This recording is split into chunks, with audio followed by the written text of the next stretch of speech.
welcome to another episode of our podcast. Today it's with my colleague Jérémie. Jérémie, you want to introduce yourself quickly? Thank you, Ralph. So good day, everyone. I'm Jérémie Mutelet. I'm responsible for the go-to-market team dedicated to technology solutions. So we are covering the whole portfolio of entity data in terms of infrastructure mainly.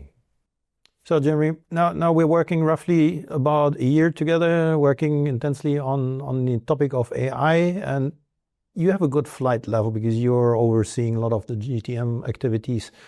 What's the typical client approach to AI? So I heard there are different ones. Yes, so basically we know that everyone has to do something about AI. Mm-hmm. And so we have a kind of double client approach, which the first one is top-down actually, where we try to help our clients to determine what are the use cases, the business use cases they could address by the help of AI. And the second approach would be bottom-up, helping our client in terms of infrastructure to get ready to actually deploy the use cases and deploy the tools that they need to address the use cases. Okay, so is there a preference to each one, or do you see that as equal? That's why we have two go-to-market teams at Entity Luxembourg. We have the data and AI team, mainly composed by data scientists and people really focused on business. Mm-hmm. And the infrastructure team. So it's a parallel, let's say, approach. Mm-hmm. Now let's say, I got my stuff deployed. I have buy-in from my CEO and he says, yeah, we're going to put AI on the strategic roadmap for our organization. Here's some money, let's deploy some infrastructure. And we know infrastructure is not everything because AI is largely driven by business. So what's the next step then? How do I get engaged? Now I'm a customer, I have my stuff. What do I do now? And I would say even before buying the stuff, there is different steps that we imagine mm-hmm. that for our clients, right? So we usually try to cover with the first steps, which are usually demonstrating the concept, right? Mm-hmm. So we want to make sure that the concept address the use case, right? So proof of concept, for example, that could run everywhere. Then we want to demonstrate the value of it. Mm-hmm. What is the value created by these tools or the bunch of tools, I would say. What value it brings to the business. Mm-hmm. And then we go into production. And so we have multiple options for that. We can use our MHP platform, the managed hosted platform, when we can run the workloads actually for our clients, or deploy on-prem. There is a lot of clients looking for on-prem because of sovereignty, and so that's what we bring to the clients. First production environment, and then production at scale. Okay. So you say proof of concept, then proof of value. Maybe for some of the people listening, not getting what's the difference between the two? Okay. So the first step would be to demonstrate that the tools are doing what we want to. Making sure that all the features deployed mm-hmm. address what we need to do. Okay. The value is about demonstrating what it will bring to the business of our clients. Mm-hmm. Okay, so proof of concept, proof of value, production at scale. That's like the logical. And from your view, from the GTM side, where is the most change currently? Because AI apparently is still brand new. Everything is changing. So where are things changing? What's the next big thing coming for the AI topic from a GTM perspective? It's about orchestrating the different teams, right? So we need to start with the data centers, with specialists, sizing the right infrastructure, mm-hmm. then making sure that it's connected to the customer environment already. So we involve the network specialist into it. Then obviously there is the security. I think it's already covered in one of the other episodes, but security is definitely a big topic that we need to make sure that we don't miss. And then we join together with the data and AI team in a common layer, I would say, to put everything in place.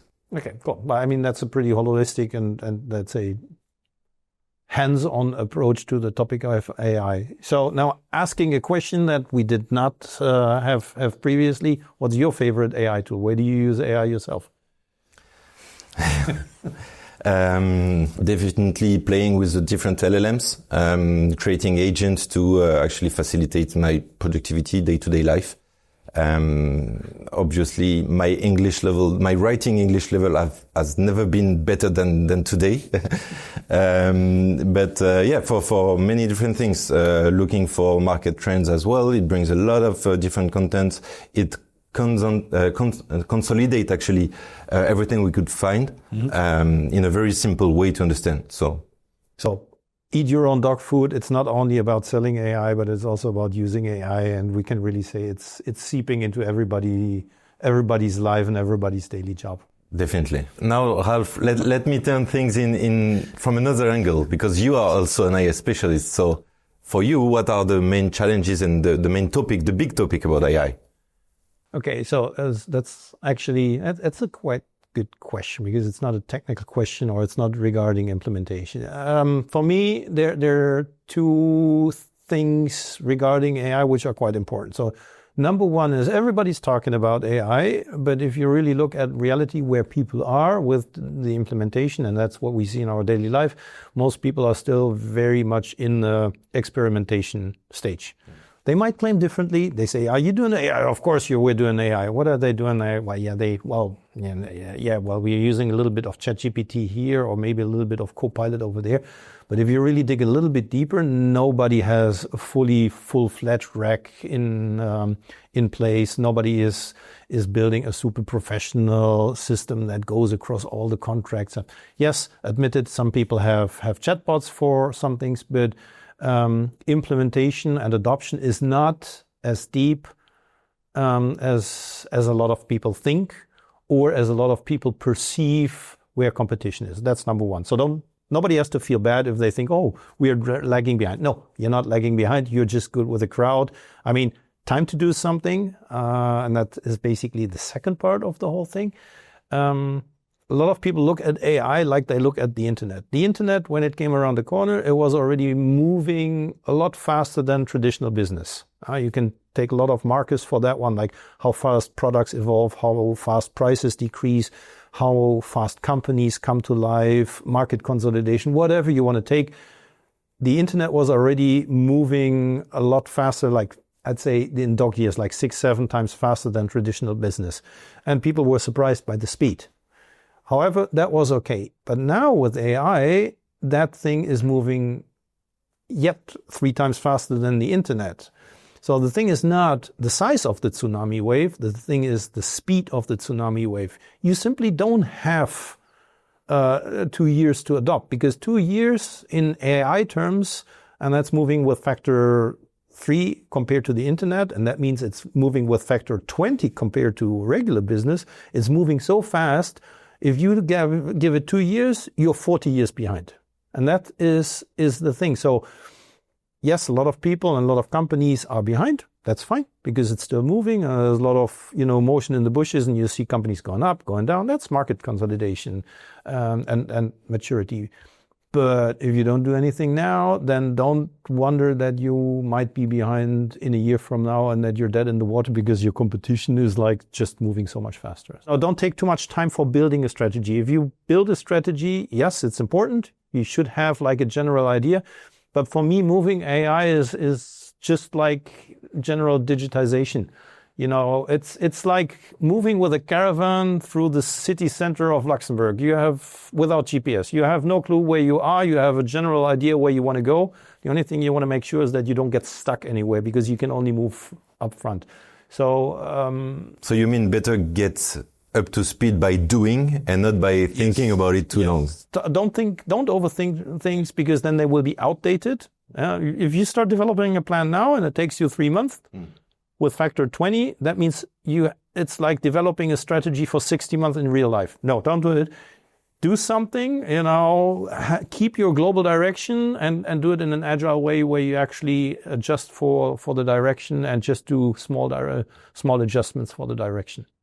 It's a good advice. What does sovereignty mean at core? Sovereignty at core means that you can take a decision without somebody dictating you what you should be doing, or saying, no, if you do that, then I will do this, and will stop you from continuing your stuff. Yeah, sovereign, that's what sovereignty means at its core. Now, translated into AI means that just because somebody decides that a large language model should name certain persons as the best presidents ever, you say, no, that's not true. Maybe I have another choice. You need to have a choice. That's sovereignty, and digital sovereignty. And sovereignty in AI also means that you can choose between different models, and you can choose your model of deployment. So that's an important thing for me. And when it comes down to partners, that means you need to have your hardware somewhere under control, not necessarily somewhere where somebody else can cut you off. And that also means you need to have your software model under control, your large language model. Let's talk about the partner ecosystem. Jérémie, what do you think? What do you have up your sleeve for that? I think NTT has the highest partner level with the major, let's say, hardware provider or vendors on the market. And our goal is definitely to bring or build the best of breed from the different ecosystem, the different partners into the ecosystem. So again, working with the different leaders into cybersecurity and server storage, GPUs, and so on. This is what we do on a daily basis. So we deal with them and we try to combine the different vendor solutions within a comprehensive portfolio, and then we put that in place. Good. What about the AI models on top of that? We have decided to partner with Mistral, obviously. Back to sovereignty conversation, I believe that the politics around the way the model has been trained is key, and so that's why we chose Mistral for now. Doesn't mean that we cannot do anything else. This is our, let's say, main way to bring sovereignty and most of the control we can provide. Yeah, and I also heard that we are basically the first party to actually deploy it on-prem for customers who really want to run it in their basement. Yeah. Cool. Thanks a lot for that one. Hope you liked that episode, and stay tuned for another episode of our podcast.